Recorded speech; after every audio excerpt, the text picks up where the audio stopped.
আসসালামু আলাইকুম। আজকে আমরা কথা বলবো এইচএসসি বাংলা প্রথম পত্রের বিভীষণের প্রতি মেঘনাদ এই কবিতাটি নিয়ে। এই কবিতার উপর অলরেডি ২টা ক্লাস আপলোড করা আছে। আজকে বাকি অংশটুকু নিয়ে আমরা আলোচনা করব। আগের ২টা ক্লাস যদি দেখে না থাকো তাহলে অবশ্যই আগে সেই ২টা ক্লাস দেখে নাও। তাহলে আজকের অংশটুকু বুঝতে খুব সহজ হবে। তো আজকে আমরা প্রত্যেকটা সেন্টেন্সের প্রত্যেকটা ওয়ার্ড বাই ওয়ার্ড বুঝে বুঝে শেষ করার চেষ্টা করব। তো আজকে বাকি অংশটুকু শুরু করা যাক। দেবদৈত্য নররণে স্বচক্ষে দেখেছ রক্ষশ্রেষ্ঠ পরাক্রম দাসের, কি দেখি ডরিবে এ দাস হেন দুর্বল মানবে। এই অংশটুকু দ্বারা মেঘনাদ নিজের যোগ্যতার কথা বলছে। অর্থাৎ রাম রাবণের যুদ্ধ যখন শুরু হয় তখন রাবণের পক্ষে কিন্তু যুদ্ধ করছিল রাবণের বড় ছেলে বীরবাহু, এবং রাবণের বড় ছেলে বীরবাহু যখন যুদ্ধে মৃত্যুবরণ করে তখন রাবণ তার ছোট ছেলে মেঘনাদকে যুদ্ধের দায়িত্ব দেয় বা সেনাপতি হিসেবে নিযুক্ত করে। মেঘনাদকে কি শুধুই রাবণ সেনাপতি হিসেবে নিযুক্ত করেছিল? অবশ্যই না। মেঘনাদের মধ্যে অবশ্যই সেই যোগ্যতাটুকু ছিল, যুদ্ধ পরিচালনার ক্ষমতাটুকু ছিল বলেই রাবণ মেঘনাদকে সেই দায়িত্বটা দিয়েছিল। মেঘনাদ ঠিক সেটাই বলছে তার নিজের যোগ্যতা সম্পর্কে, যে রাবণ শুধুই তাকে যুদ্ধের দায়িত্বটা দেয় নাই, সে অবশ্যই একজন যুদ্ধ পরিচালনায় দক্ষ একজন যোদ্ধা ছিলেন। তো সেইটাই মেঘনাদ বলছে, দেব দৈত্য নররণে, অর্থাৎ দেবতা, দৈত্য এবং মানুষদের যে যুদ্ধ সেটা স্বচক্ষে বা নিজের চোখে দেখেছো। কে দেখেছে? রক্ষশ্রেষ্ঠ। রক্ষশ্রেষ্ঠ মানে হচ্ছে রাক্ষসদের মধ্যে শ্রেষ্ঠ, আর রাক্ষসদের মধ্যে শ্রেষ্ঠকে আমরা জানি সেটা হচ্ছে রাবণ। অর্থাৎ মেঘনাদ যে দেবতা, দৈত্য এবং মানুষের সাথে যুদ্ধ করেছে সেটা নিজের চোখে দেখেছে রাবণ। এবং রাবণ কি দেখেছে? পরাক্রমশালী দাসের। এখানে মেঘনাদ নিজেকে দাস বলে সম্বোধন করছে, এবং পরাক্রম পরাক্রম শব্দের অর্থ হচ্ছে ক্ষমতা। অর্থাৎ মেঘনাদ দেবতা, দৈত্য এবং মানুষদের সঙ্গে যুদ্ধে কতটা পরাক্রমশালী ছিল, কতটা ক্ষমতার অধিকারী ছিল এবং কতটা সফল ছিল সেই সব যুদ্ধে, সেটা নিজের চোখে রাবণ দেখেছে। এবং রাবণ নিজের চোখে সেগুলো দেখেছে বলেই রাবণ জানতো যে মেঘনাদ যুদ্ধ পরিচালনায় একজন দক্ষ যোদ্ধা। তো সেই জন্যই রাবণ মেঘনাদকে যুদ্ধ পরিচালনার দায়িত্বটা দেয়। কি দেখি ডরিবে এ দাস হেন দুর্বল মানবে। কি দেখে ডরিবে মানে হচ্ছে ভয় পাবে বা ভীত হবে। এ দাস, মেঘনাদ আবার নিজেকে দাস বলে সম্বোধন করছে। হেন মানে হচ্ছে এই, দুর্বল মানবে হচ্ছে দুর্বল মানুষ। এখানে দুর্বল মানব বলতে লক্ষণকে বোঝানো হয়েছে। এই কবিতায় আমরা যত নেগেটিভ ওয়ার্ড পাবো বা খারাপ ওয়ার্ড পাবো বা নেগেটিভ অর্থে যেই সব ওয়ার্ডগুলো বোঝানো হবে সেগুলো সবকিছুই লক্ষণকে বলা হয়েছে। যদি এমসিকিউ আসে এই কবিতা থেকে যে কোনো দুর্বল ওয়ার্ড দিয়ে যদি বলে যে এটা কাকে বোঝানো হয়েছে, অবশ্যই সেটা লক্ষণ হবে। যেমন এখানে দুর্বল মানব, দুর্বল মানব কিন্তু একটা নেগেটিভ ওয়ার্ড, একটা দুর্বল বোঝাতে ব্যবহৃত হয়েছে, তো এটা লক্ষণকে বোঝানো হয়েছে। তো মেঘনাদ বলছে যে কি দেখে ভয় পাবে এ দাস, অর্থাৎ কি দেখে আমি ভয় পাবো, লক্ষণের মতো এই দুর্বল মানুষের কি এমন আছে যে আমার ভয় পেতে হবে। অর্থাৎ এইটুকু দ্বারা মেঘনাদ বুঝাচ্ছে যে আমি দেবতা, দৈত্য, মানুষদের সাথে যুদ্ধ করে এতটাই সফল এবং এতটাই পরাক্রমশালী ছিলাম এইসব যুদ্ধে, সেগুলো রাবণ স্বচক্ষে দেখেছে আমি কতটা শক্তিশালী ছিলাম। তো আমি এত শক্তিশালী একজন যোদ্ধা হয়ে কেন লক্ষণের মতো এমন একজন দুর্বল মানুষকে দেখে ভয় পাবো? ওর কি এমন আছে যে ওকে দেখে আমার ভয় পেতে হবে? তো এখানে মেঘনাদ নিজের যোগ্যতা এবং নিজের সাহসিকতা এবং নিজের শক্তিমত্তার কথা প্রদর্শন করেছে। এরপর যদি আমরা দেখি, নিকুম্ভিলা যজ্ঞাগারে প্রগল্ভে পশিল। নিকুম্ভিলা যজ্ঞাগার হচ্ছে একটা পূজা করার স্থান। যখন বীরবাহু মৃত্যুবরণ করে তারপর যখন মেঘনাদকে যুদ্ধের দায়িত্বটা দেওয়া হয় তখন মেঘনাদ অস্ত্র নিয়ে যুদ্ধ করতে যাওয়ার আগে নিকুম্ভিলা যজ্ঞাগারে যায় পূজা করার জন্য। যুদ্ধের প্রস্তুতি হিসেবে বলতে পারো যে সে যুদ্ধের প্রস্তুতি হিসেবে নিকুম্ভিলা যজ্ঞাগারে পূজা করতে গিয়েছিল। তো মেঘনাদের যে পূজা করার স্থান সেটাই হচ্ছে নিকুম্ভিলা যজ্ঞাগার। সেই নিকুম্ভিলা যজ্ঞাগারে প্রগল্ভে, প্রগল্ভে মানে হচ্ছে নির্ভীক চিত্তে বা নির্ভয়ে। নিকুম্ভিলা যজ্ঞাগারে নির্ভয়ে, পশিল মানে হচ্ছে প্রবেশ করলো। তাহলে নিকুম্ভিলা যজ্ঞাগারে নির্ভয়ে বা নির্ভীক চিত্তে প্রবেশ করলো কে? দম্ভী। দম্ভী বলতে এখানে লক্ষণকে বোঝানো হয়েছে। অর্থাৎ মেঘনাদ বলছেন যে নিকুম্ভিলা যজ্ঞাগার যেখানে আমি পূজারত অবস্থায় ছিলাম সেইখানে নির্ভীক চিত্তে আমার চাচার সহায়তা নিয়ে প্রবেশ করেছে লক্ষণ। এবং মেঘনাদ বিভীষণকে বলছে, আজ্ঞা করো দাসে শাস্তি নরাধমে। আজ্ঞা মানে হচ্ছে আদেশ করা, দাস বলতে মেঘনাদ নিজেকে আবার সম্বোধন করেছে দাস হিসেবে। শাস্তি নরাধমে, এখানে নরাধম বলতে আবার বোঝানো হয়েছে লক্ষণকে। এই একইভাবে যত নেগেটিভ ওয়ার্ড আমরা পাবো সবগুলোই লক্ষণকে বোঝানো হয়েছে। অর্থাৎ মেঘনাদ বলছে যে নিকুম্ভিলা যজ্ঞাগারে নির্ভীক চিত্তে প্রবেশ করেছে দম্ভী অর্থাৎ লক্ষণ। চাচা তুমি আমাকে আদেশ করো, আমি এই নরাধম অর্থাৎ লক্ষণকে শাস্তি দেই। তব জন্মপুরে তাত পদার্পণ করে, তব মানে হচ্ছে তোমার, জন্মপুরে মানে হচ্ছে জন্মস্থানে, তাত মানে হচ্ছে চাচা, পদার্পণ করে মানে হচ্ছে প্রবেশ করে বা ঢুকে পড়ে। অর্থাৎ মেঘনাদ বলছে যে চাচা তোমার জন্মস্থানে, এই পবিত্র জন্মস্থানে পদার্পণ করে প্রবেশ করেছে বনবাসী। এখানে বনবাসী বলতে আবারও সেই লক্ষণকেই বোঝানো হয়েছে। আমরা জানি যে যুদ্ধ শুরু হওয়ার আগে লক্ষণ, রাম এবং রামের স্ত্রী সীতা তিনজনেই বনবাসে ছিল। সেই বনবাসে থাকা অবস্থায় লক্ষণ যুদ্ধ করতে চলে আসে, সেই জন্য লক্ষণকে বনবাসী বলা হয়েছে। অর্থাৎ মেঘনাদ বলছে যে চাচা তোমার জন্মপুরীতে, তোমার জন্মস্থানে ঢুকে পড়েছে একজন বনবাসী অর্থাৎ লক্ষণ। হে বিধাত নন্দন কাননে ভ্রমে দুরাচার দৈত্য। বিধাত মানে হচ্ছে বিধানকর্তা অর্থাৎ যে নিয়ম কানুন প্রণয়ন করে। এখানে মেঘনাদ বিভীষণকে বলছে হে বিধাত। নন্দন মানে হচ্ছে স্বর্গীয় বা সুন্দর, কানন মানে হচ্ছে বাগান বা উদ্যান, ভ্রমে মানে হচ্ছে ভ্রমণ করে, আর দুরাচার দৈত্য। অর্থাৎ মেঘনাদ বিভীষণকে বলছে হে বিধাত, হে বিধানকর্তা, নন্দন কাননে অর্থাৎ স্বর্গীয় উদ্যানে বা সুন্দর উদ্যানে, সুন্দর বাগানে ভ্রমণ করেছে একজন দুরাচার দৈত্য। এখানে দুরাচার দৈত্য বলতে বোঝানো হয়েছে আবার সেই লক্ষণকেই। অর্থাৎ মেঘনাদ তার চাচাকে বলছে হে চাচা, এই সুন্দর স্বর্গীয় উদ্যানে লক্ষণের মতো দুরাচার দৈত্য ভ্রমণ করেছে।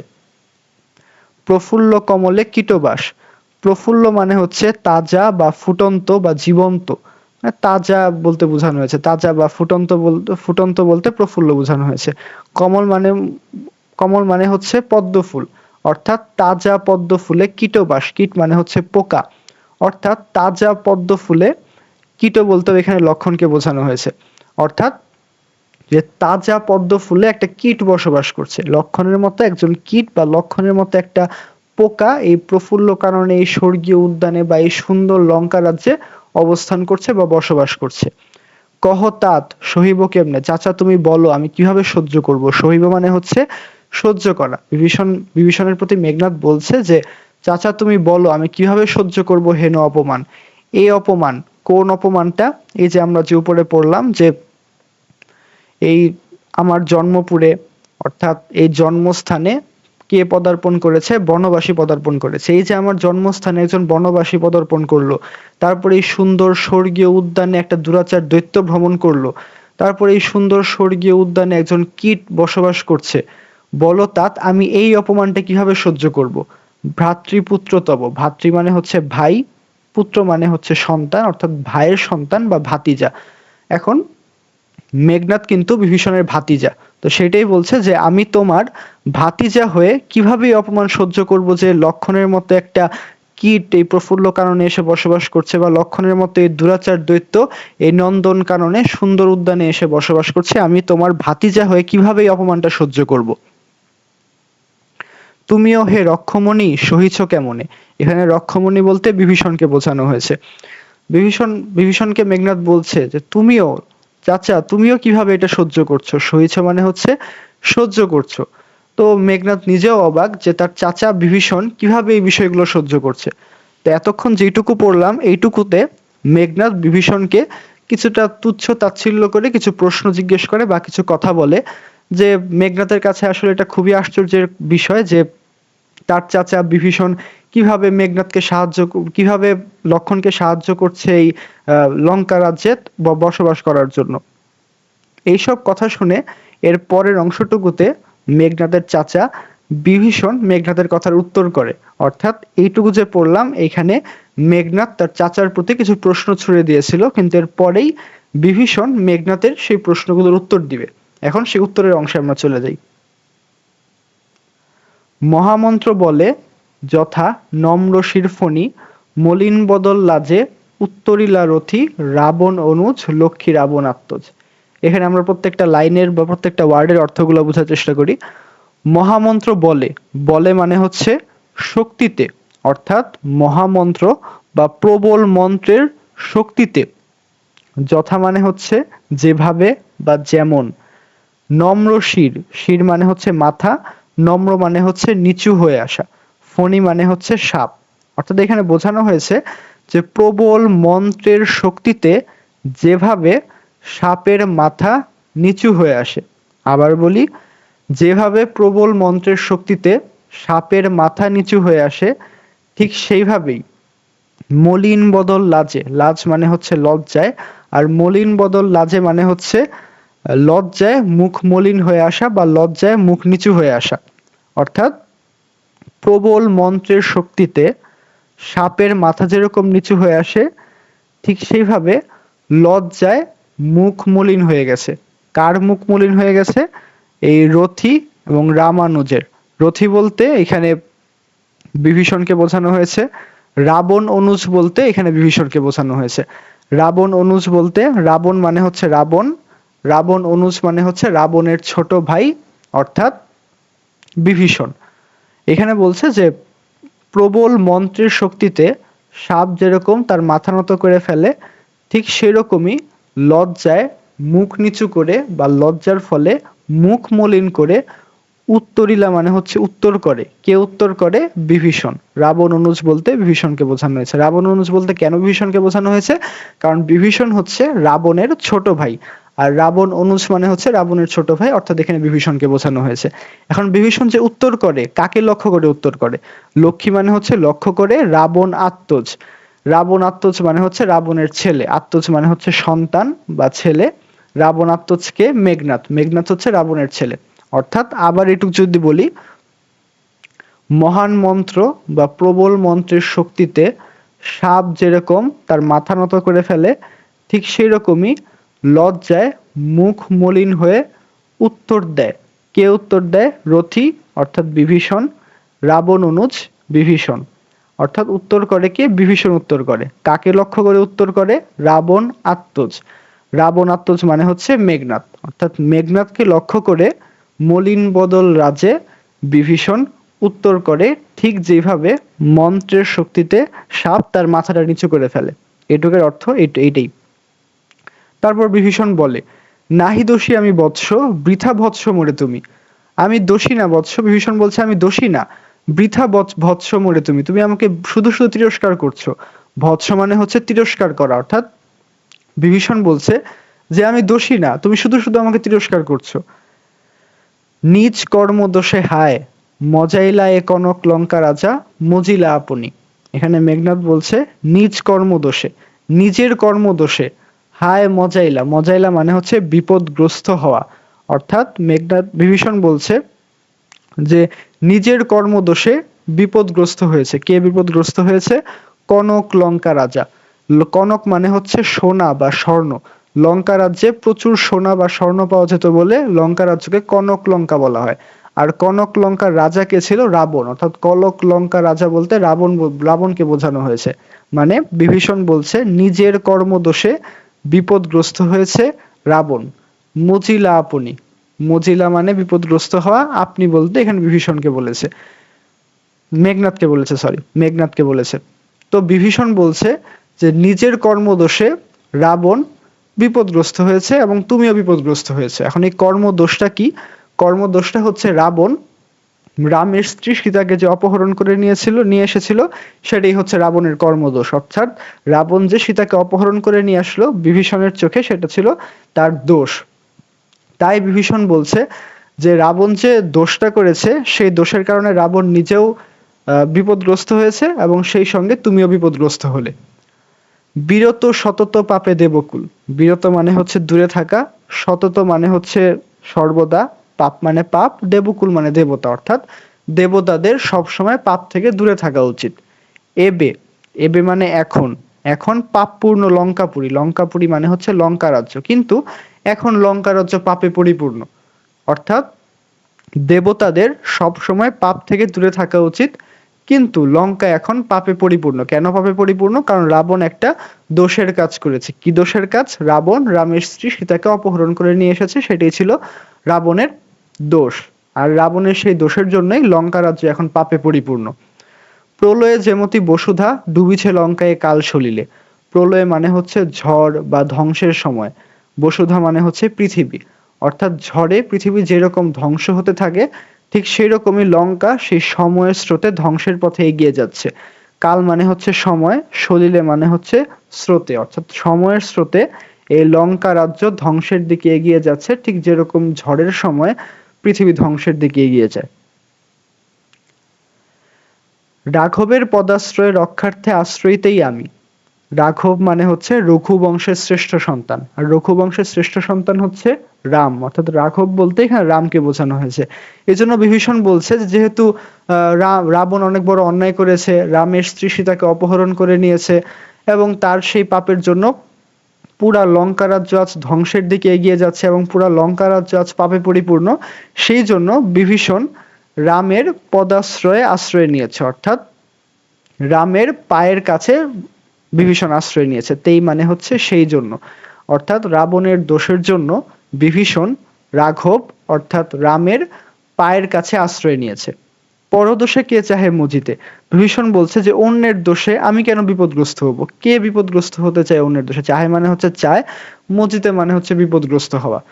মেঘনাদ বলছে যে দোষ করেছে রাবণ, আমি কেন তার জন্য বিপদগ্রস্ত হব, আমি বিপদগ্রস্ত হব না, এই জন্য আমি রামের পায়ের কাছে আশ্রয় নিয়েছি। তো মেঘনাদকে উদ্দেশ্য করে বিভীষণ এতক্ষণ এই কথাগুলো বলল। এইসব শুনে মেঘনাদ প্রচন্ড রাগান্বিত হয়ে যায়, সে মেনে নিতে পারছিল না যে তার চাচা এইসব কথা বলছে। রুশিলা বাসবত্রাস, রুশিলা মানে হচ্ছে খুবই রাগান্বিত হয়ে যাওয়া, রেগে যাওয়া।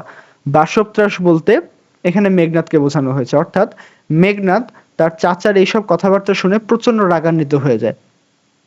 গম্ভীরে যেমতি নিশীথে অম্বরে মন্দ্রে জিমুতেন্দ্র কবি কহিলা বীরেন্দ্র বলি।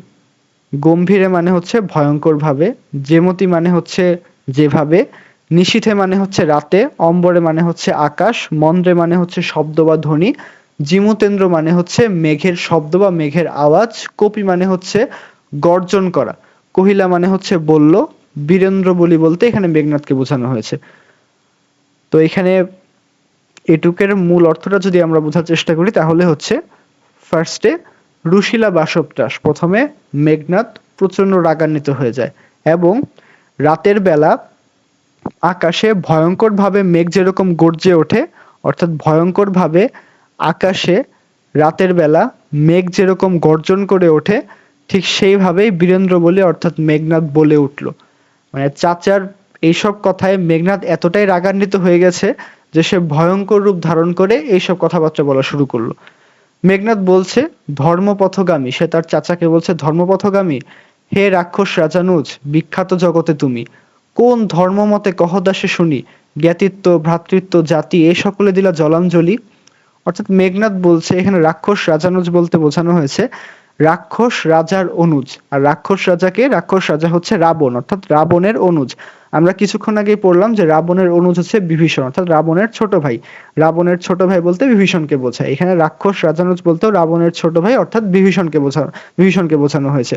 তো মেঘনাদ বলছে হে বিভীষণ, হে রাক্ষস রাজানুজ, বিখ্যাত জগতে তুমি, তুমি বিখ্যাত জগতে, কোন ধর্মমতে কহ শুনি, কোন ধর্মমতে, জ্ঞাতৃত্ব মানে মানুষের মধ্যে যে সম্পর্কটা, ভ্রাতৃত্ব ভাইয়ের মধ্যে যে সম্পর্ক, জাতির মধ্যে যে সম্পর্ক, এই সকলে দিলা জলাঞ্জলি, মানে তুমি মানুষের মধ্যে যে সম্পর্ক, ভাইয়ের মধ্যে যে সম্পর্ক, তুমি এইসব কেন বিসর্জন দিলা, অর্থাৎ এখানে বোঝানো হয়েছে যে আত্মীয়তার সম্পর্ক ছিন্ন করলা। কোন ধর্মই কিন্তু আসলে আত্মীয়তার সম্পর্ক ছিন্ন করার জন্য অনুপ্রাণিত করে না, সব ধর্মই বলে যেন আমরা সবসময় আত্মীয়দের সঙ্গে সুসম্পর্ক বজায় রেখে চলি। সেজন্য মেঘনাদ বলছে যে তুমি যেহেতু ধর্মের কথা বললা, এত পাপ পুণ্যের কথা বললা, তুমি বলো, তুমি যেহেতু ধর্মের কথাই বললা, কোন ধর্মে আত্মীয়তার সম্পর্ক ছিন্ন করার কথা বলে তুমি সেটা বলো। আসলে কোন ধর্মই কিন্তু আত্মীয়তার সম্পর্ক ছিন্ন করার কথা বলে না, সেজন্যই মেঘনাদ রাগান্বিত হয়ে বলল যে তুমি কেন এত ধর্মের কথা বলছো, তুমি তো নিজেই আত্মীয়তার সম্পর্ক ছিন্ন করছো, যেটা কোনো ধর্মই সমর্থন করে না। মেঘনাদ বলছে শাস্ত্রে বলে গুণবান যদি পরজন গুণহীন স্বজন তথাপি নির্গুণ স্বজন শ্রেয় পরপর সদা। মেঘনাদ বলছে যে শাস্ত্র বলে গুণবান যদি পরজন যদি গুণবানও হয়, পরজন যত গুণের অধিকারী হোক না কেন, গুণহীন স্বজন যদি গুণহীন হয়, নিজের আপন মানুষ যদি গুণহীন হয়, তথাপি নির্গুণ স্বজন শ্রেয়, তবুও আমার যে কাছের মানুষ আছে সেই উত্তম। পর পর সদা, মানে পর সব সময় পরই থাকে, সে কখনো আপন হয় না। অর্থাৎ এখানে বুঝাচ্ছে যে দূরের মানুষ যতই গুণের অধিকারী হোক না কেন, যতই গুণবান হোক না কেন, আমার আপন মানুষ যদি গুণহীন হয়, আমি আপন মানুষকেই বেছে নিব, এবং আপন মানুষই সেই পর মানুষের চেয়ে বেটার। কারণ পর সবসময় পরই থাকে, আপন সবসময় আপনই থাকে। এটাই মেঘনাদ বুঝাচ্ছে। মেঘনাদ তারপর বলছে, এ শিক্ষা হে রক্ষবর কোথায় শিখিলে? রক্ষবর বলতে এখানে বিভীষণকে বোঝানো হয়েছে। মেঘনাদ বিভীষণকে বলছে, তুমি এই শিক্ষা কোথা থেকে শিখলে? কোন শিক্ষা? এই যে আত্মীয়তার সম্পর্ক শিক্ষা করার যে আত্মীয়তার সম্পর্ক ছিন্ন করার যে শিক্ষাটা, অর্থাৎ বিভীষণ যে আত্মীয়তার সম্পর্ক পুরো ছিন্ন করে দিচ্ছে, ভাইয়ের সঙ্গে বিশ্বাসঘাতকতা করছে, ভাতিজার সঙ্গে বিশ্বাসঘাতকতা করছে, এই যে শিক্ষাটা, আত্মীয়তার সঙ্গে সম্পর্ক ছিন্ন করার শিক্ষাটা, এটা কোথায় শিখলো বিভীষণ? এটাই জানতে চাচ্ছে মেঘনাদ। তারপর মেঘনাদ বলল, কিন্তু বৃথা গঞ্জি তোমা, গঞ্জি মানে হচ্ছে তিরস্কার করা। মেঘনাদ বলছে, কিন্তু আমি তোমাকে শুধু শুধুই তিরস্কার করছি। হেন সহবাসে হে পিতৃব্য বর্বরতা কেনই বা শিখিবে? মেঘনাদ বলছে, তুমি যাদের সাথে মিশছো, অর্থাৎ যাদের সাথে বন্ধুত্ব করছো, তুমি যে লক্ষণের মতো মানুষজনের সাথে মিশছো, তুমি তো এইসব বর্বরতাই শিখবে। আমরা যে বলি না যে সৎসঙ্গে স্বর্গবাস, অসৎসঙ্গে সর্বনাশ, সেটাই মেঘনাদ বলছে যে তুমি তো নিশ্চয়ই লক্ষণের মতো একজন মানুষের সঙ্গে, তো তুমি তো বর্বরতাই শিখবে, তুমি তো ভালো কিছু শিখবে না। গতি যার নিজ সহ নিজ সে দুর্মতি। সহ মানে হচ্ছে বন্ধুত্ব, অর্থাৎ যার বন্ধুই এত নিচু প্রকৃতির, যার বন্ধুই এরকম লক্ষণের মতো নিচু প্রকৃতির, সে তো নিচু হবেই, সে তো দুর্মতি হবে। দুর্মতি মানে হচ্ছে অসৎ বুদ্ধি। অর্থাৎ বিভীষণকে বলছে, তুমি লক্ষণের মতো নিচু প্রকৃতির মানুষের সঙ্গে মিশছো, তোমার বিবেক বুদ্ধিও তো সেই নিচু মানুষের মতো অসৎ বুদ্ধি সম্পন্নই হবে। তুমি তো আর কখনো সৎ মানুষ হতে পারবে না, তুমি তো আর কখনো ভালো মানুষ বা ভালো বুদ্ধির অধিকারী হতে পারবে না, কারণ তুমি তো নিশ্চয়ই অসৎ মানুষ এবং নিচু প্রকৃতির মানুষের সঙ্গে। অর্থাৎ এখানে লক্ষণকে নিচু করে বোঝানো হয়েছে। এই পুরো কবিতাটাতেই লক্ষণকে অনেক নিচু করে বোঝানো হয়েছে, এবং এখানে যতগুলো নেগেটিভ ওয়ার্ড ইউজ করা হয়েছে সবগুলোই লক্ষণকে উদ্দেশ্য করে বলা হয়েছে। তো এই কবিতাটা এখানেই শেষ, নির্বাচিত অংশই দেওয়া আছে, খুব বেশি আর দেওয়া হয় নাই। তো আশা করি এই কবিতার পুরাটুকু বুঝতে পেরেছো। যদি কোনো কিছু বুঝতে না পারো কমেন্টে জানাতে পারো, আমি ইনশাল্লাহ উত্তর দেওয়ার চেষ্টা করব। তো আজকে এই পর্যন্তই। আসসালামু আলাইকুম। আশা করি তোমরা সবাই বুঝতে পেরেছো।